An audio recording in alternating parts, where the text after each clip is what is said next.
Our life. Wait, hold on.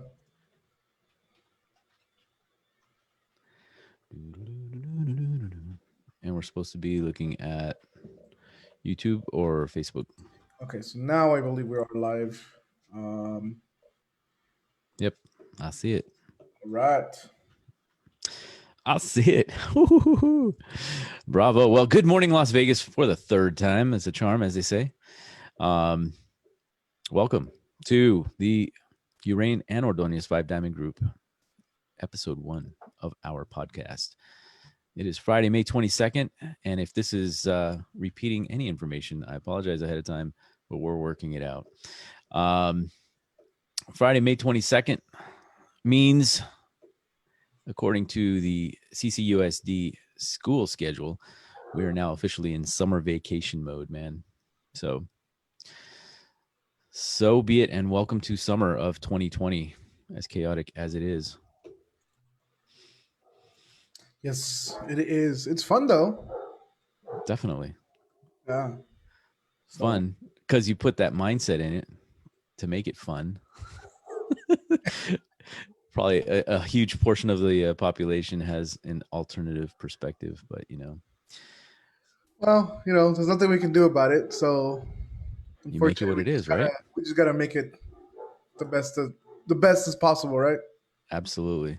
And that's really, at the end of the day, all we can do is control our response to it. And that, my friend, is the best way to do it. Have that positive outlook, regardless of what we're dealing with. Absolutely. And so that kind of let's start off with class of 2020. Dude. So, I have a lot of friends, they have kids, they're all graduating high school 2020, which is crazy, like, I couldn't have thought of a graduation without an actual ceremony of walking on stage. Just What that was your graduation like, dude? Because uh, you went to Votech, right? You graduated from. and so for those youngsters that don't know what Votic is, it's called sect that got changed names. So I was the last class of Votech, 2007. And Don't you feel old? yeah, yeah. So I'm talking about old. I talking to a young one, and they were like, "Dang, 2007! I wasn't even born then." Just, that makes you feel old.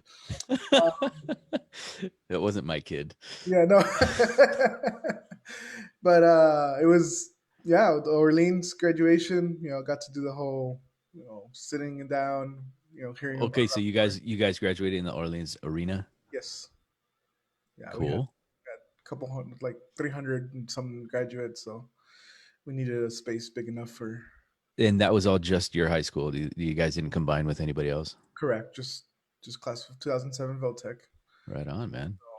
You know, got to fit the students, and you got to fit all the families that wanted to come by. So. Oh, man, it's such a bummer for those folks graduating this year, man. We got what we took care of our buddy that we did our photo shoot with. We now have 2 graduates that we did photo shoots with on the Strip this year. Correct. As part of the lockdown, which is really cool. I mean, just being a part of that experience. So much support from the community, man. Just, I mean, every minute, anybody that passed by was either honking or cheering. Congratulations to the kids, man. It's just so cool to see the community support like that for them, because they deserve it, man. That's a rough one to take, your high school year. Yeah, going into 2020 or college. Yeah, Sorry. like going into 2020, I couldn't imagine. They were excited. This was it. They were ready to go, and then just everything just changed drastically. So, Right. Yeah. I guess when it's expected or it's foreseen, maybe it changes a little bit on your perspective. But when it's just from one day to another, just really sucks, and you're hoping for the best. So, congrats, class of 2020. Yeah, man. We're very proud of you guys, and so keep it up. Yeah, keep it going. And another way of having that positive framework is, since it's unprecedented, you have the only label of doing that. Right? You won't forget about it. Ain't nobody. Sure. Yeah. Your boys just got out of school too, kindergarten, right? Your little one. Yep. Yeah. Officially, I've got two in the elementary schools now. So one got his promotion from kindergarten. Jameson, that kid, man, such a trip.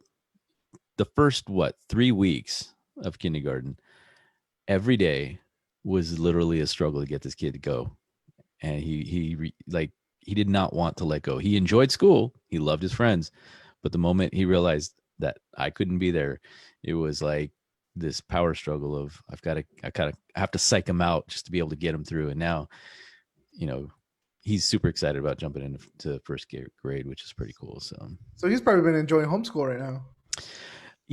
he has. In fact, ironically, it was a conversation that was persistent during, let's say, December and January. He kept asking me every morning before we'd go to school, on cue, somewhere around 8:15 to 8:30, Papa, why why can't I just go to school at home? Why can't I just go to school at home? I'm like, because school is, it's an experience. It's something that I can't replicate. I mean, yeah, you could stay home. I suck as a teacher, in that regard, but you won't be able to have your friends. You won't be able to enjoy the lunchtime, the recesses, and then not to mention all the, you know, random things that happen throughout the day with them. You just can't copy that, and he appreciated that. So that's why I think now that he's not been at school, even though he enjoyed it, he recognizes, hey, I got to get back to class, and he's looking forward to it. So It's that independence that they'll learn, through school of going there and yeah, doing things on their own without mom or dad.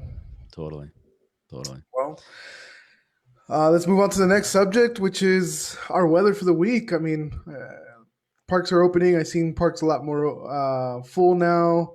I mean, I think even throughout the quarantine, I saw people visiting parks, but just not as much as in the last week or so. Restaurants are opening, so you're seeing a lot more people out and about. You got the weather up there, Jared? I do. So the weather, the way I frame Las Vegas weather is it's either hot or super nice. And since we are no longer in winter, otherwise it would be just cold, like sweater weather or jacket. You can literally categorize it in those four settings until we have warnings like today. A red flag warning is going to be issued on May 22nd, and it's going to be this weekend for high winds and possible fire weather. So it's going to be dry. The reason why that's important is, like, for me and my kids, we have like dry noses. We get bloody noses pretty easily if there's not a lot of moisture in the air. And so just be aware of that, especially with the weather and the wind. Um, Batten down the hatches with any random pool toys that are out in the pool. Yep. Don't lose them. And I saw something talking about dry and fires and stuff like that. If you saw my story on Instagram, fire department is issuing a warning about not leaving hand sanitizer in the car. Ah, Apparently, if you remember being a kid, you got the magnifying glass and you try to burn ants a trick I or taught my boys paper. recently. So same concept with hand sanitizer. Hand sanitizer, most of them does contain alcohol, so it is flammable. So just kind of keep that in mind, guys. Yeah. Which reminds me, I should probably get the one that I have in my truck. I know, I read that and I was like, really, a new reality that we have to deal with. So yeah, because the hand sanitizer is supposed to be anywhere between 60 to 90% alcohol. Of course, the enclosure of that vehicle is going to bake it up a good 20, 30 degrees, even more. You get that right moment to totally Yeah. fry that. Yeah, it makes a lot of sense. All right, so let's get into. The quote of the week Oh yeah, is an interesting thought. So apparently, everyone has a sandwich that they think about for the rest of their life. I can say that I do, when I think of a sandwich, have about 4 or 5 different ones that just run through my mind. Do you have a sandwich that you reflect on when you hear the word sandwich? no, I don't. All right. I mean, I think of like your regular ham and cheese sandwich, but it doesn't. It's not appetizing. It's not Yeah. something that I'm like. No, So but does it's like, that okay. count? So okay, so you say the word ham and cheese, right? In my mind, immediately, I remember my lunch in school Yeah, when I was in kindergarten. It was a white bread, mayonnaise, a piece of bologna, and a piece of cheese, and like that at that time was just the world's greatest amazing. thing. Yeah, Yeah, I eat it now. It's like, when the world is this yeah. this Right, right, right. because my So sandwich, I know how to, like, I love making a good sandwich, but that's you just not make what a I good think of. sandwich. Yeah. So yeah, so it's the same. That's what comes to mind when I think of a sandwich. Right. Although thanks to you, I've experienced Firehouse subs. So I don't know if that's is that a sandwich or is that a sub? It's the same Yeah. thing. I don't Depends what part of the country you're in. Here in Vegas, we'll call it whatever you want. know. A good lunch. A good lunch. Yeah. So it just depends. But I don't have any like a particular sandwich that I will crave that when I think of a sandwich. Mm. So maybe a brisket sandwich sounds good right now. See, now you're getting into the barbecue, Yeah. which, hey, Memorial Day weekend, it's here, Time to right? grill. Yeah, man. You got any big plans for the weekend? Uh, Oh, guess what? Nobody can go anywhere. well, I was gonna go over to the living room. That was full, so I might just stay in the family room. Oh man, All yeah, right. we officially today was the day we were supposed to fly out, man. We were supposed to get out You're gonna be in Europe. for our annual family trip. Completely canceled. That sucks, man. That sucks. Would have had a lot of fun. No, we probably would have gotten a lot of sick. Yeah. That's being negative. Yeah. We had plans to. I had plans, at least, to have like this family dinner, because this was going to be the first time in probably 16 years the entire family would have been at the same trip together in a completely different part of the world. Which, to us, you and I, we've been on trips, we've gone around multiple group trips and stuff. It's cool to do that as a friends, but to have that family unit there, I wanted to do a special dinner with them in Tuscany, at our place that we are going to stay. So since we can't do that there, I told everybody to just come over and I'll cook them a nice Italian meal this weekend. So, by the way, Isaac, Sunday afternoon, you know where you'll be. I was just gonna say, can I come by? Yes, sir. So that's our plan for the weekend. Man. Um, Next week is supposed to be the end of the month, which also relieves the restrictions that are in place for the quarantine and/or stay-at-home orders. Phase 1.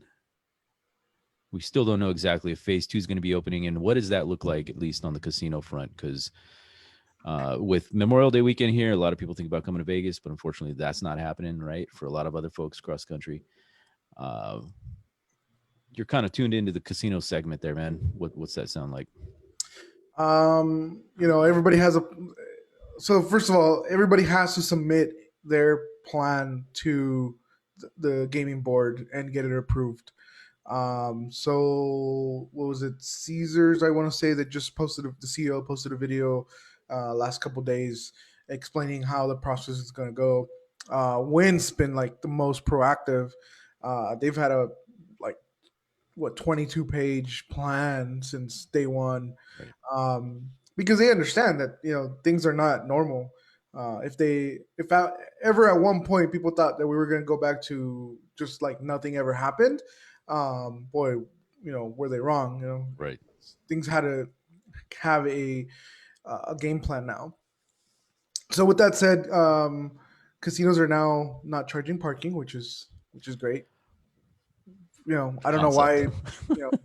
Yeah, in a way I understand it, but I guess now we all can't afford to pay parking if you want to visit these properties. I mean, they definitely want to reduce the resistance of showing up to their properties, so that makes sense.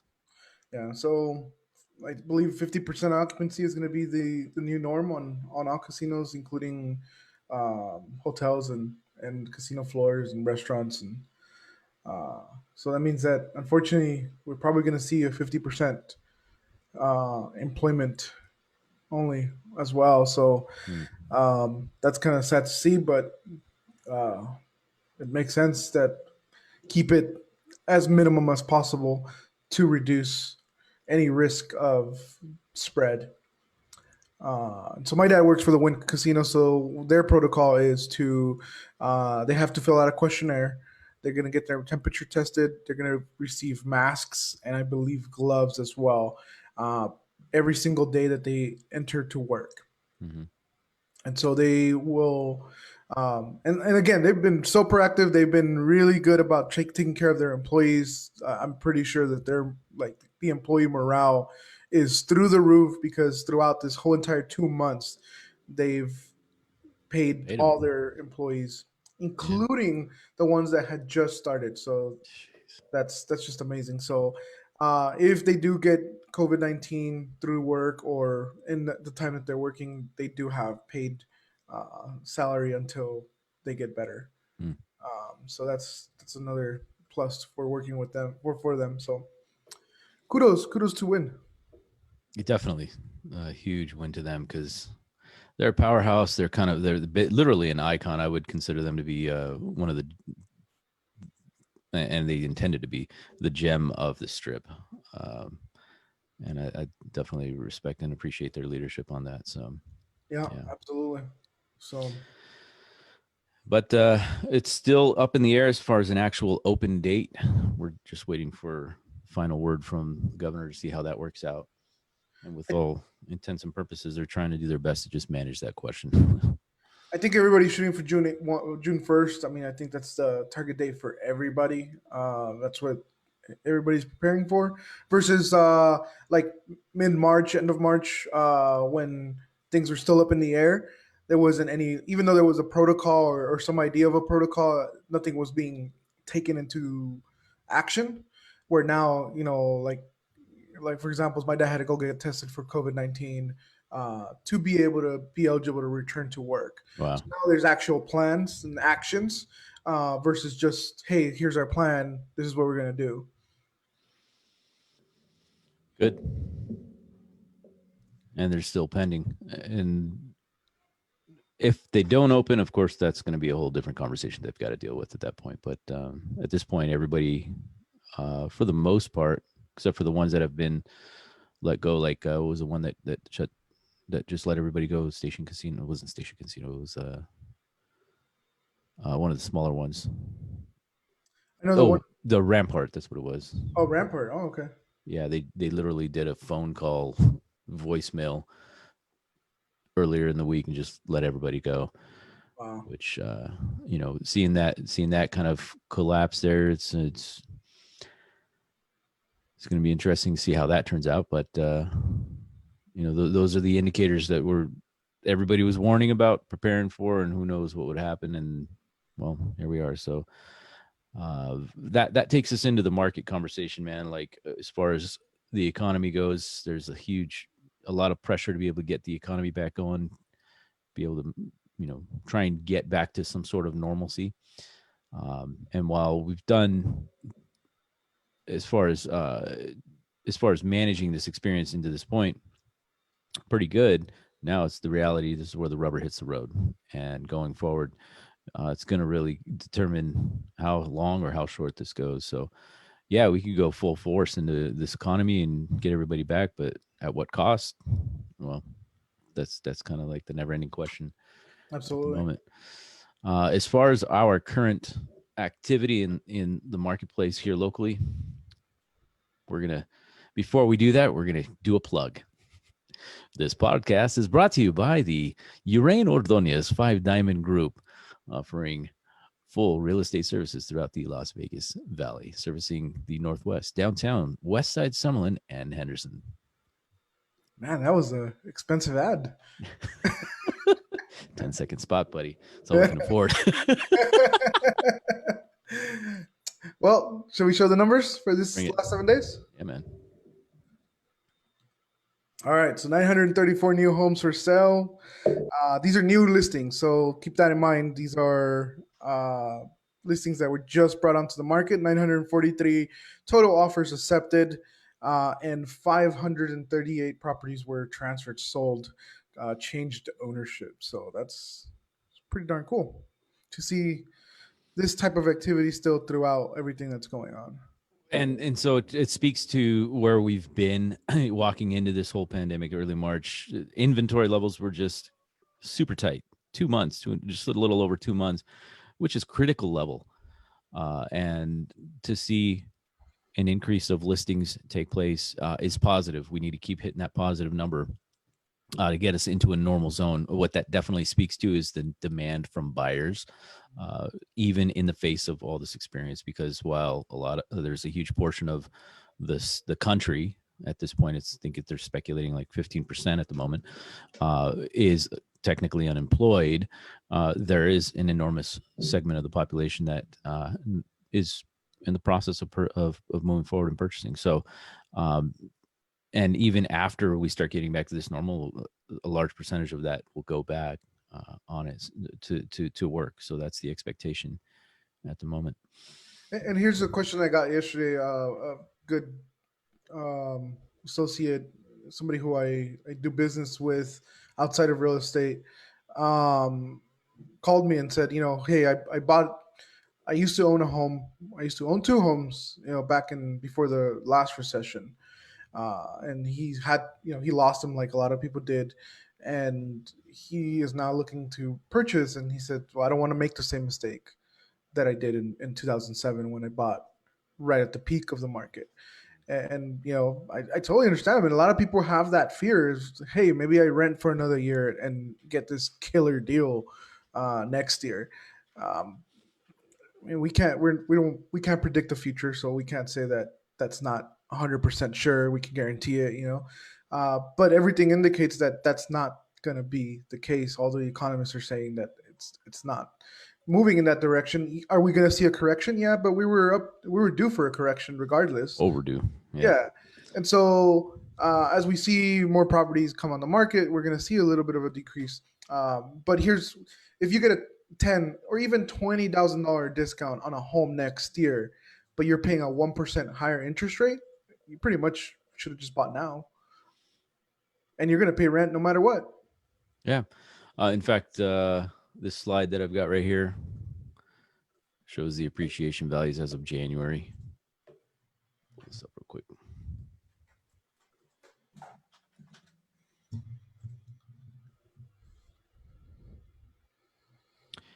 Screen one.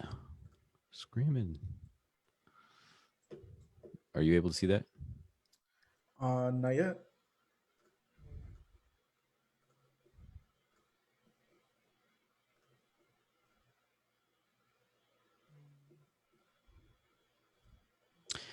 Anyways, the appreciation value here that we've got. There we go. Cool. As of January 2020, our appreciation rates throughout the city year over, this is just as of January 2020, you'll notice that the light green has literally like less than 1%, whereas a good portion of the city is looking at more than, I'm sorry, less than 4%, more than 4% of appreciation over this last year. And the calculation is right now, if we've dropped only 3%, I mean, we're still making out overall as far as our appreciation rates throughout the city. Now, that's not, to make light of a major issue, just straight numbers. We've seen double digits for 3 years here in Las Vegas. Any drop is really necessary at this point in order to kind of move on to the next chapter in our economic movement. So again, looking at it from that perspective, being able to just help see like we can move in the economic in a positive economic direction is just going to keep going on the housing front. There's nothing as far as an indicator goes, even a housing crash is even an option, because even if this drags on for another year or two, there's still value and equity in those homes that people just can take less of. They're not going to be foreclosing or walking away from a property for any reason at this point, because everybody can technically afford it. So One of the things that I noticed on that map was 8930 and 89086 were the highest in appreciation. And I grew up in 903. Most of those homes were built in the 50s, 60s, 70s. I grew up in a house that was built in the 70s. So they need a lot of work. They need a lot of updating, and I mean, we're talking about almost 50 years or more on the age of those homes. So a lot of investors are still coming in and picking up these properties and rehabbing them. So they're buying them for 150, 130,000 because that's what they're worth, unfortunately, with the amount of work that needs to be done, and then selling them for 220, 240, 250. So that's why we're seeing that high appreciation. Yeah. And if you've driven by 89086, which is like 215 and low C area, you're seeing a lot of construction, so that's also going to affect those numbers. So just a couple of things to keep in mind when home buying. Yeah. So investor properties, flip properties, new construction, all of those are still pushing forward in the industry, and it's simply because everybody strongly believes and continues to know that people will continue to come back to work. There's the cycle can continue going as of this summer. Um, yeah. And let's talk about loan programs and down payment assistance.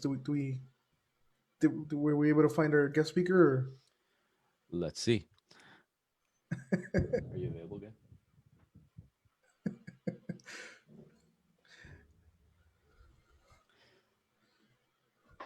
Oh, she's on a call.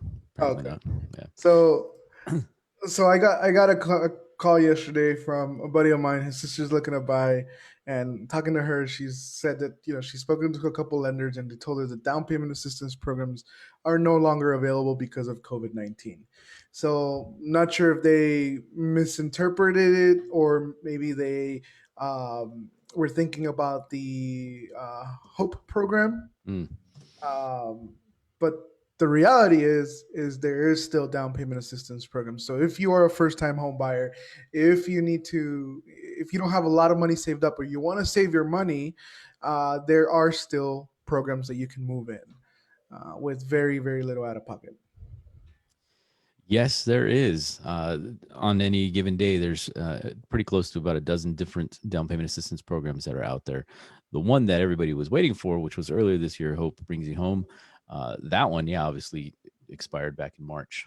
But there are programs for first time home buyers. There's programs for heroes, first responders, military, as well as teachers.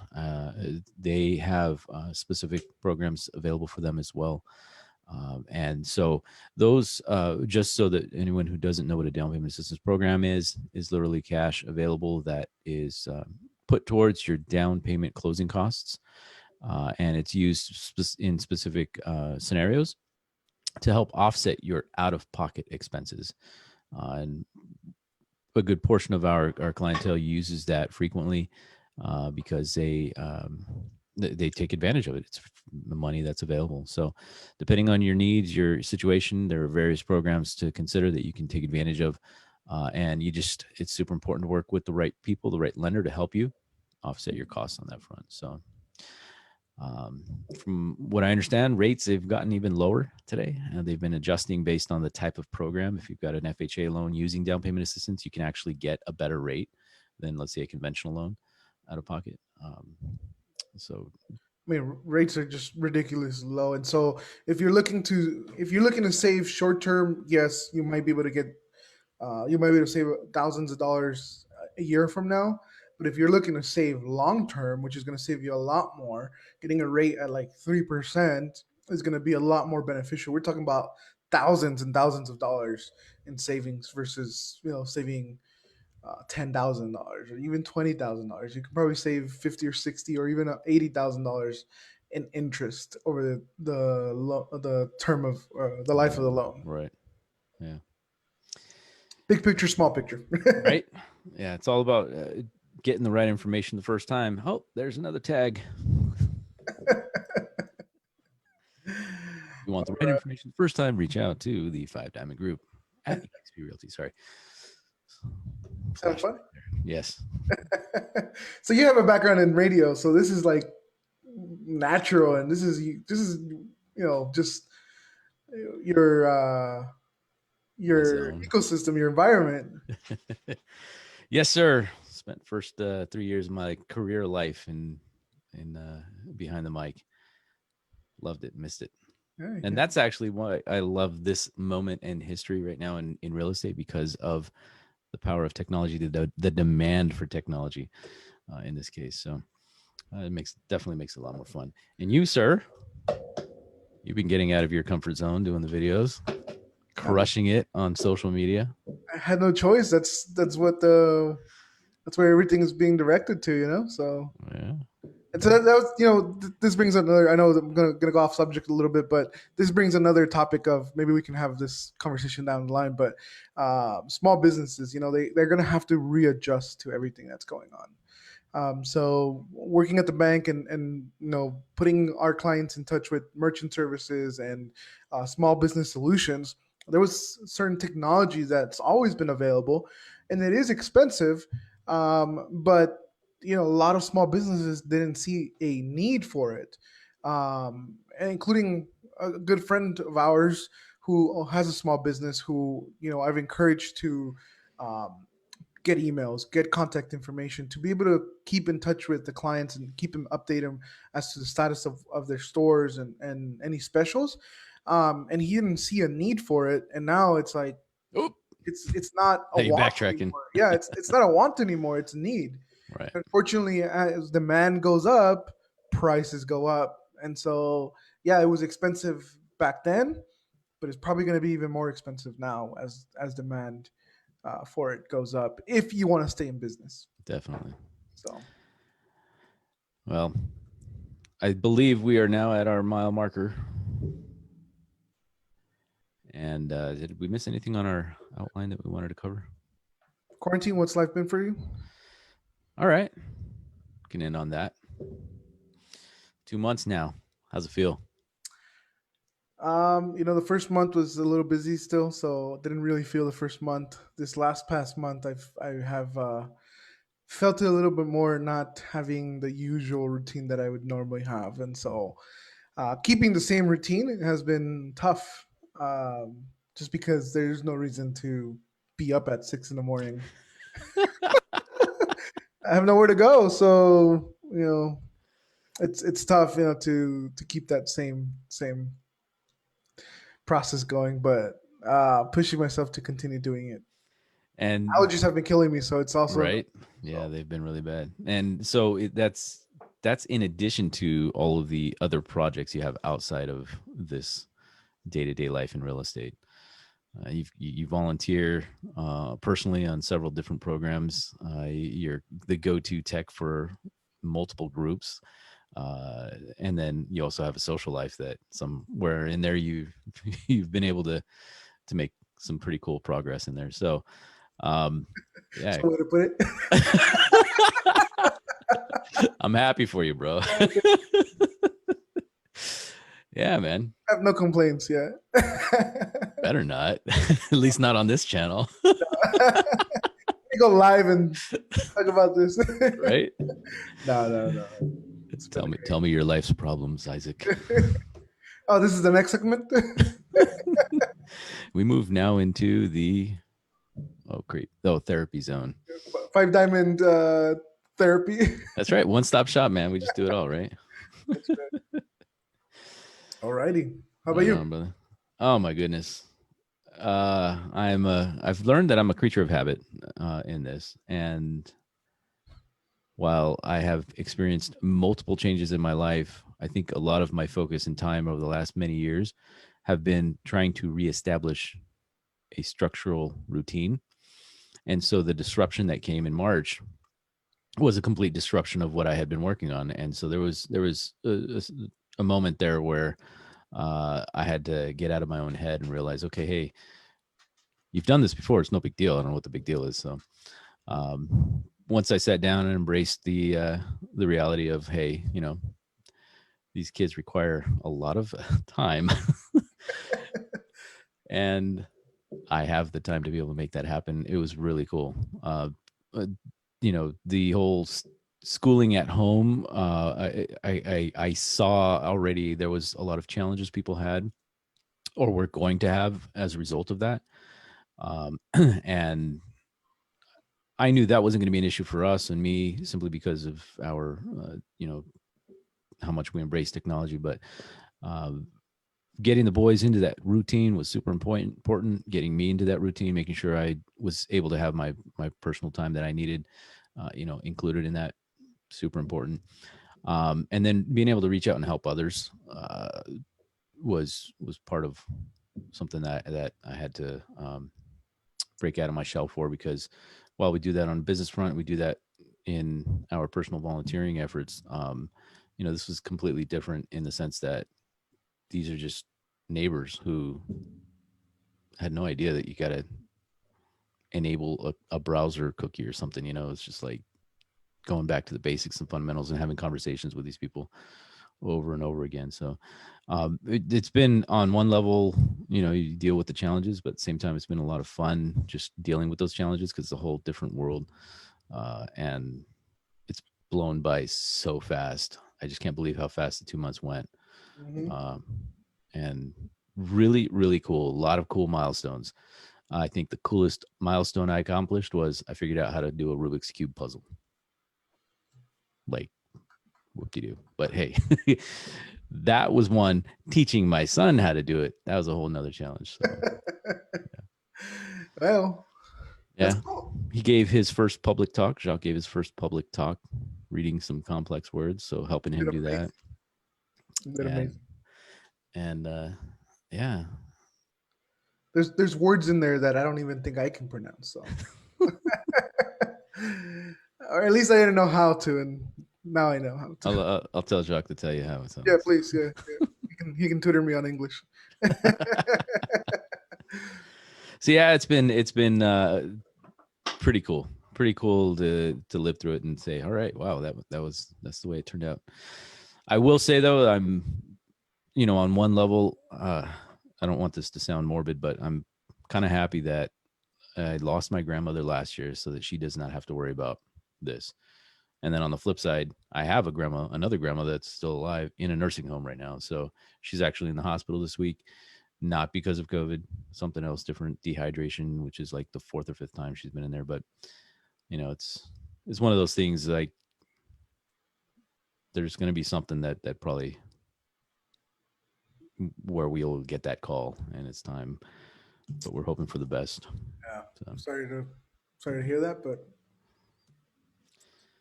there's going to be, who knows? I mean, there's so many other people that are dealing with that can't even go and visit their family members, or be able to be with them. We've heard so many people that have lost family members in this crisis. They can't even say bye. They can't even talk to them because they have to be isolated. So it's agreed, weird, very weird. agreed. Yeah, it's sad, but unfortunately, I mean, this is the reality, and we just have to kind of embrace it, regardless of all of our feelings and emotions. And yeah, actually, we are in a therapy session because this right here, this helps. Good, This helps. good. Cool, man. All Right? right, which wraps it up for this week's first episode. So we will be tuning in every Friday, Friday, 9 a.m. Friday 9 a.m. Join us. Don't forget, set a notification. We'll remind you anyway. So So, it's called the closing trailer. This wraps up this session of the Uraine and Ordonez Five Diamond Group podcast, episode 1 of May 22nd, 2020. We welcome you back next week at same time, same channel, hopefully more channels where you can tune in, contribute. In the meantime, subscribe, save the bell, notify reminders, send us questions on the DM, give us a call, text, fax. We even have that, I think, somewhere. all right, we're logging off. Enjoy your weekend. You guys be safe out there.